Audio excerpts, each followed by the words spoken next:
E aí, já bebeu sua água? Já tomou seu café? Então vamos voltar. A gente estava falando do fígado fetal, que ele é considerado um órgão primário entre o primeiro e sexto mês de desenvolvimento fetal, porque nesse período ele é o responsável pelo processo de hematopoiese ou período fetal ou hepatoesplênico, né? Um período onde o fígado assume a responsabilidade de produzir as células sanguíneas. Então aqui a gente tem o sistema imunológico, pode ser classificado em órgãos primários, medula óssea vermelha, medula óssea amarela é sempre acúmulo de gordura, e o timo para o processo de maturação dos linfócitos. Como órgãos secundários, nós temos uma grande variedade de locais onde essas células que foram produzidas na medula óssea e maturadas no timo, no caso do linfócito T, vão desempenhar a sua função.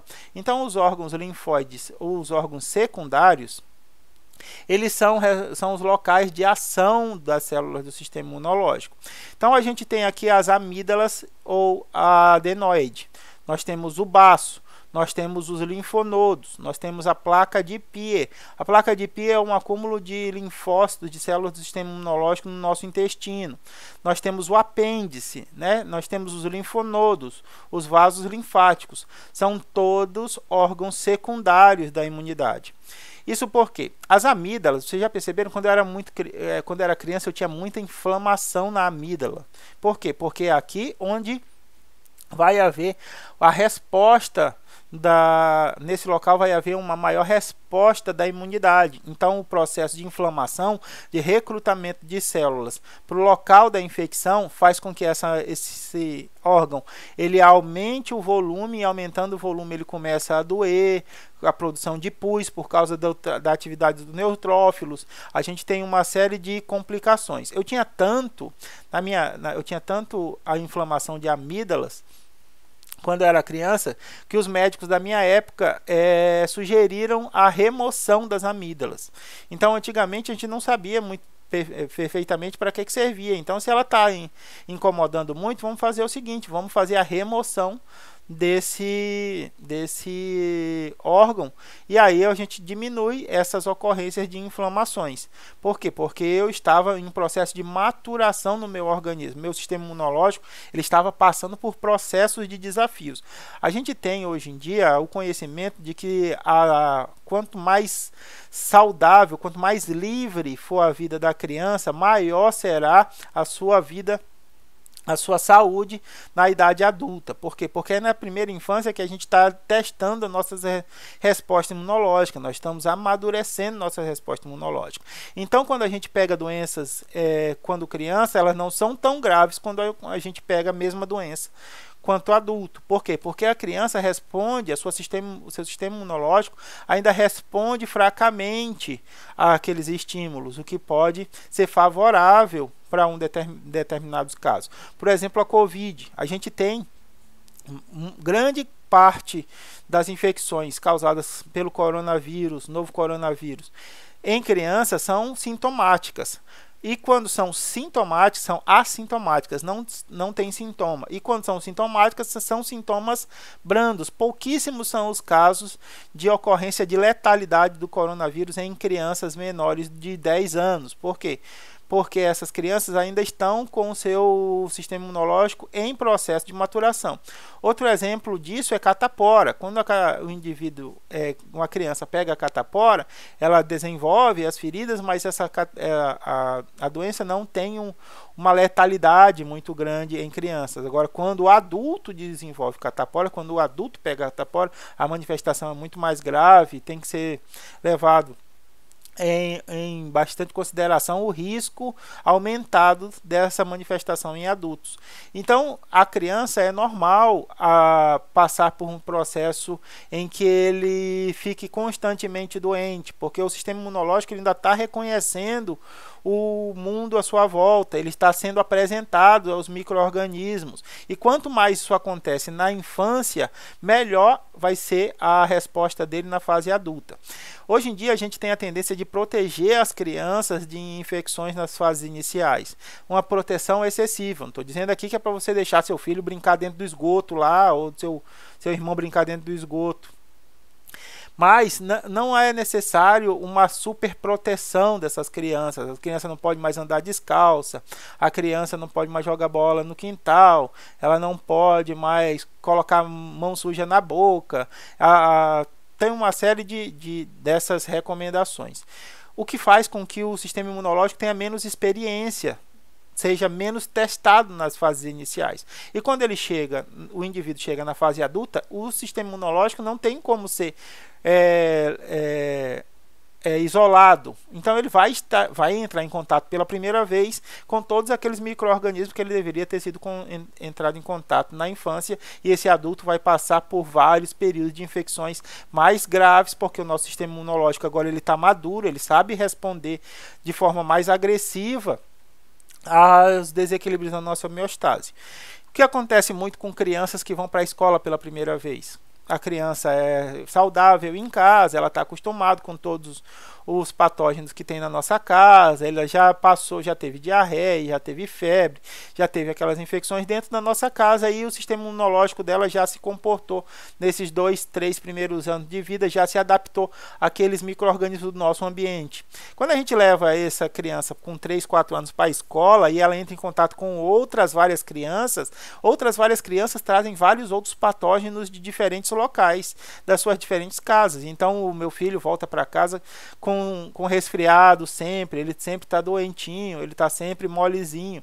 E aí o que as pessoas fazem? Vou tirar o filho da escola, porque na escola ele fica muito tempo doente, enquanto que em casa ele não está doente. Por quê? Porque na escola ele está passando por novos desafios, o sistema imunológico dele está acumulando experiências. Não é para você tirar a criança da escola, e nem é para você permitir, ou você deve aconselhar as pessoas a manterem a criança na escola, mesmo ela doente, porque o ar-condicionado da escola tem outros germes, as crianças da escola têm outros micro-organismos patogênicos, mas seu filho está adquirindo experiência, seu irmão está adquirindo experiência que vai servir para o seu desenvolvimento na vida adulta. Quando ele chegar na vida adulta, entrar na faculdade, for para o trabalho, tiver entrado em contato de novo com esses patógenos, ele já tem a experiência escolar que o fez se preparar para essa fase do desenvolvimento. Agora, se ele nunca passou por esse período durante o desenvolvimento escolar, ele vai ser um indivíduo adulto que vai começar a testar o seu sistema imunológico, que vai trazer mais prejuízo. Os linfonodos, a gente tem os linfonodos, eles são chamados geralmente de ínguas, popularmente de ínguas. Então, percebam que aqui na axila a gente tem linfonodo no pescoço, na virilha, são todas regiões inguinais, popularmente chamadas, né? Então, a inflamação que é desencadeada nos linfonodos promovem o inchaço dessas regiões, e o inchaço dessas regiões fica dolorido. Então você fala, estou com uma íngua. Você está com uma íngua, significa que o seu sistema imunológico está desencadeando uma resposta imunológica contra um patógeno. Você nem desenvolveu os sintomas ainda, você só sente o inchaço dos linfonodos. Esse inchaço leva à dor. Outro órgão secundário bastante importante do nosso organismo é o baço. No baço são retiradas micro-organismos estranhos circulantes no sangue, ou substâncias estranhas que estão circulando no sangue. E a atividade do baço pode levar a um aumento desse órgão, formando o que a gente chama de esplenomegalia, o aumento do baço, né? O apêndice é uma região rica em células do sistema imunológico, por isso que o apêndice inflama. Por que ele inflama? Porque aqui vai ser desencadeada uma resposta imunológica contra um determinado micro-organismo. Com a migração de células de outro local do tecido para essa região aumenta de tamanho, inflama e começa a doer. E às vezes é preciso fazer a remoção dessa parte do intestino, porque ele pode estourar. ele pode suturar, o que pode fazer com que haja a liberação de fezes dentro do da nossa cavidade abdominal, que é bastante perigoso, porque nossas fezes são ricas, são cheias de micro-organismos. Não é isso? Assim como as placas de Pi também são regiões no intestino e são repletas de células do sistema imunológico. Nós vamos trabalhar mais cuidadosamente a respeito dos vasos linfáticos, porque a circulação linfática ela também é fundamental para o desempenho das nossas atividades imunológicas. Mas para agora vamos conversar sobre os tecidos linfáticos associados. Então a gente tem tecidos linfáticos ricos em células do sistema imunológico em diferentes regiões. Nós falamos do apêndice, que é essa região aqui do intestino. A gente falou das placas de Peer, que tem essa característica aqui, são ricas em células do sistema imunológico abaixo do tecido epitelial. Que tal o tecido epitelial? Está de cabeça para baixo essa imagem, né? E aqui a gente tem as células do sistema imunológico abaixo desse tecido epitelial. E aqui a gente tem as tonsilas, que são regiões também ricas em células do sistema imunológico. Então a gente tem a tonsila faríngea, tem a tonsila palatina e a tonsila lingual, que são agregados de células do sistema imunológico.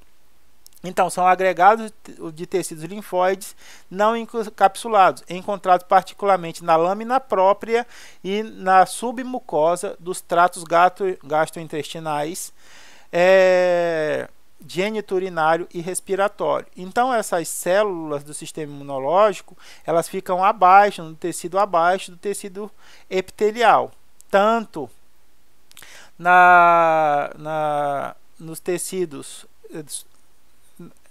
encontrado particularmente na lâmina própria e na submucosa. Na lâmina própria a gente tem tecido epitelial, lâmina própria tecido conjuntivo por baixo e submucosa nas regiões do trato gastrointestinal, no gênito urinário e respiratório. São locais de resposta imune a antígenos que superam a barreira epitelial.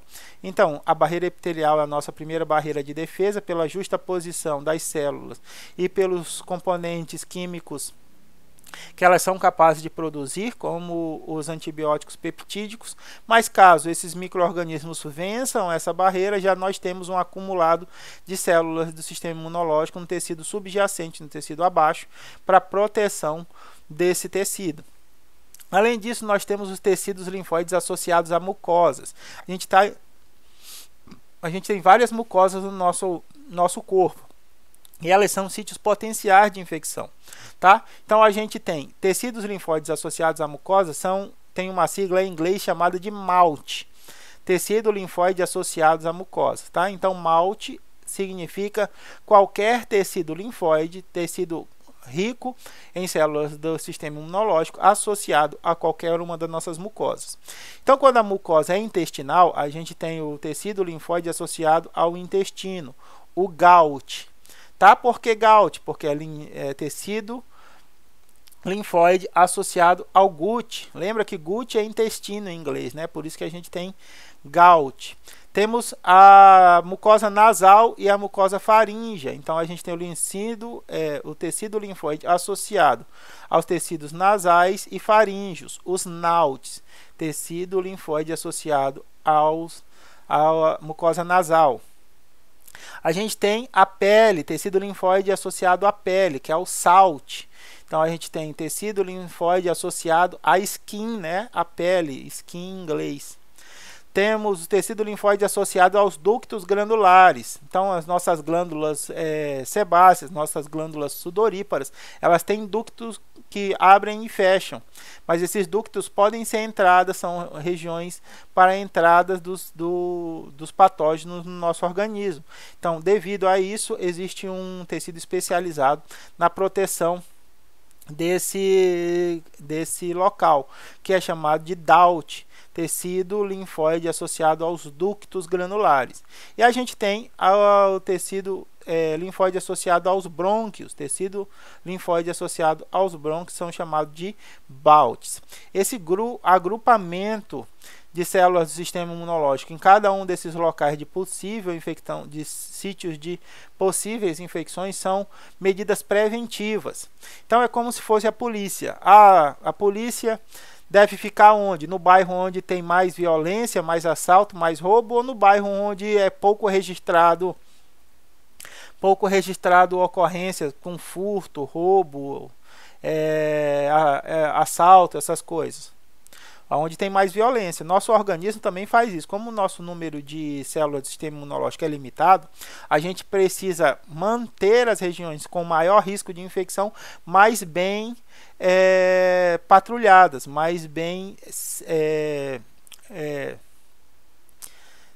seguras. Por isso, a gente acumula células do sistema imunológico nessas regiões.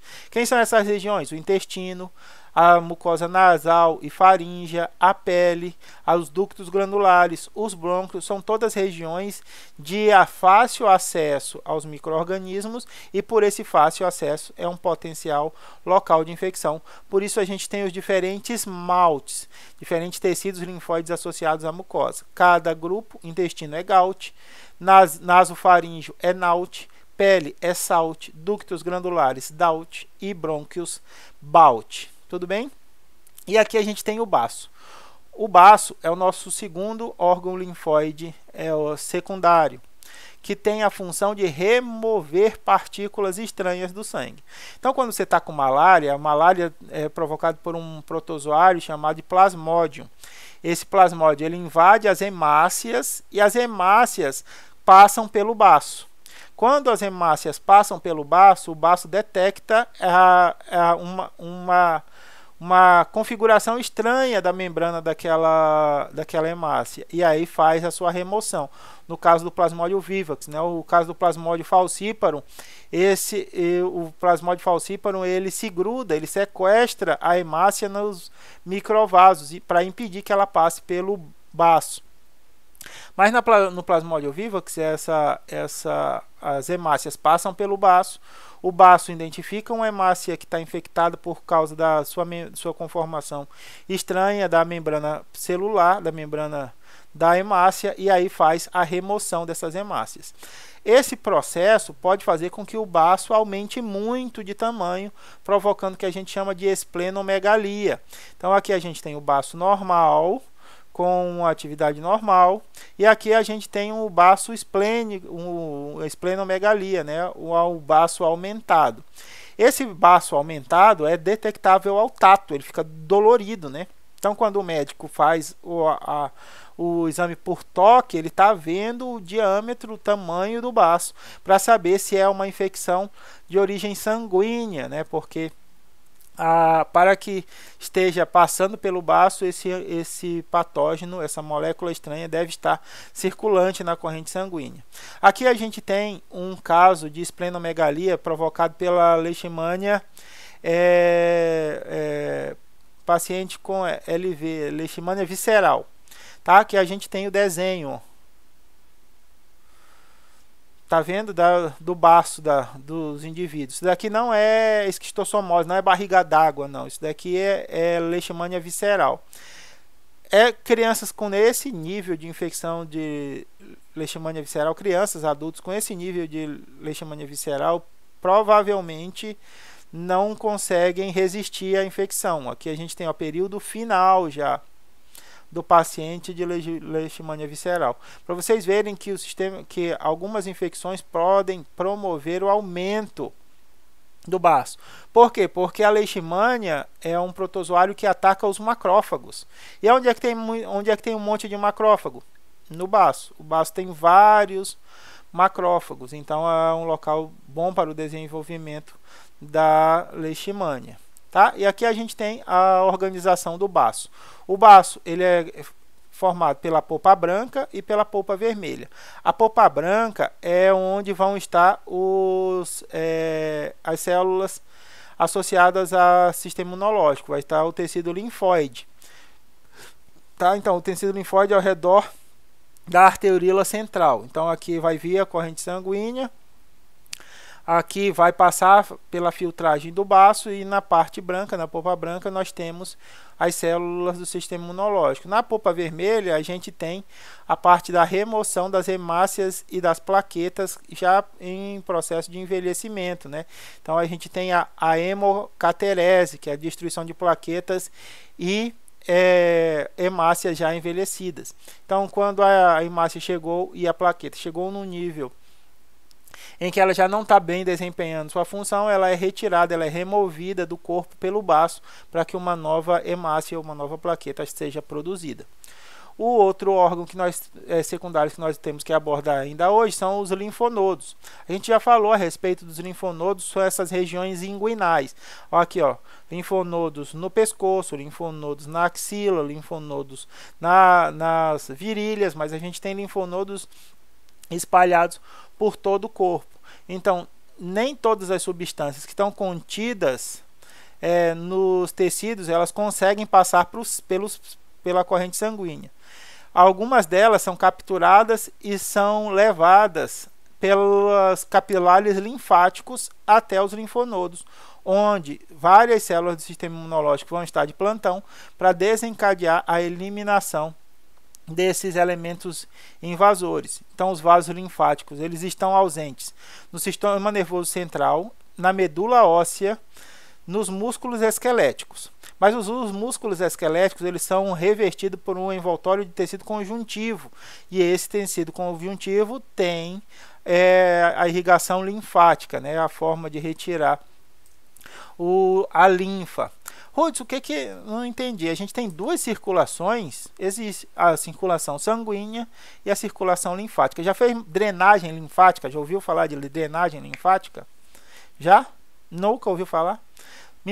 Drenagem linfática é o seguinte: a gente chega no local e aí começa a receber uma massagem extremamente vigorosa. Quem já passou pela massagem linfática sabe que os líquidos acumulados nos nossos tecidos eles são transferidos para a circulação linfática, estimulado pelo massageamento, pelo atrito. Então, quando você está acumulando líquido, você faz a massagem linfática, a mulher te amassa, ela te dobra do avesso, ela te machuca, mas ela consegue drenar esses líquidos que estão no tecido para a corrente linfática, e essa corrente linfática faz a redistribuição desses líquidos no corpo. Tudo bem? Então é isso que acontece. Aqui a gente tem um capilar, a corrente sanguínea. A corrente sanguínea vai alimentar o tecido com nutrientes e com a troca de gases. Além disso, a corrente sanguínea é responsável por trazer as células do sistema imunológico para locais de infecção.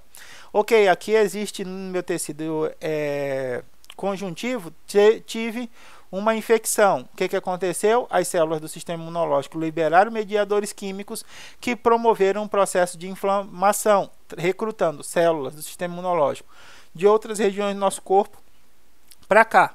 Como é que é o nome do processo? Como é o nome dado da saída das células da corrente sanguínea para o tecido? Perfeitamente, diapedese. Então a gente tem processos de diapedese. Com esse processo de diapedese, a gente também tem líquidos, né? Tem o plasma saindo da corrente sanguínea e invadindo o tecido, aumentando o volume desse tecido. Além das células que estão migrando para esse local, o plasma que está saindo da corrente sanguínea também está invadindo esse tecido. Por isso que há um inchaço no local da inflamação. Não é? As células chegaram aqui do sistema imunológico, resolveram a inflamação, eliminaram todos os micro-organismos estranhos. O que elas fazem? Elas voltam para a corrente sanguínea? Não. Elas passam para a corrente linfática, pelo capilar linfático. Tanto as células quanto o plasma sanguíneo, quanto o fluido, são captados pelas correntes linfáticas e levados até os linfonodos.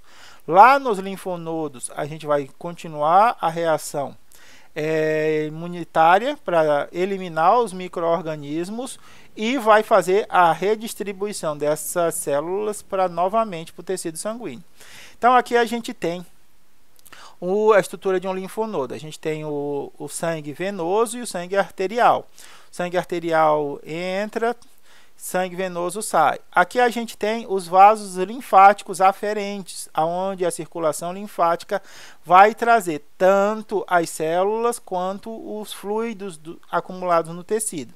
O que acontece? Eles são liberados dentro do linfonodo, e aí a gente tem o córtex, também tem cápsula, a gente tem uma estrutura toda composta dentro do linfonodo, e aqui vão se desenrolar qualquer eliminação de substâncias estranhas que ainda precisem ser eliminadas. Quando tudo acabou, as células e o líquido saem do linfonodo e entram novamente na corrente sanguínea para serem redistribuídos para o corpo. Então aqui a gente tem a distribuição dos linfonodos. Olha como a axila é rica em linfonodo, por isso que a gente tem essa região inguinal, né? A inflamação é chamada de íngua. Os linfonodos, ele elabora uma resposta contra o antígeno circulante na linfa. Por quê? Porque o antígeno foi encontrado no tecido, foi retirado do tecido para a corrente linfática. Tá? O antígeno não é jogado na corrente sanguínea, porque você pode contaminar o resto do seu organismo. O que você faz?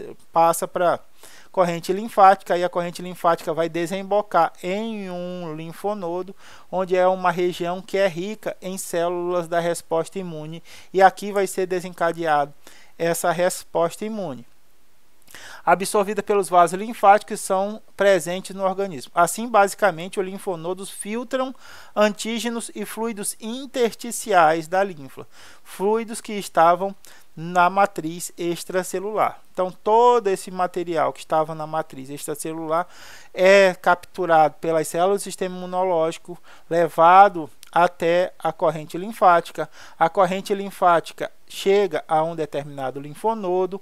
Os linfonodos são locais ricos na presença de células do sistema imunológico, onde vai se desencadear a resposta imunológica para eliminação daquele agente agressor. Tudo bem? Obrigado por sua atenção. Espero que vocês estejam bem. Se cuidem. Cuidem das pessoas que vocês amam, para que a gente possa passar por esse momento difícil. Um abraço.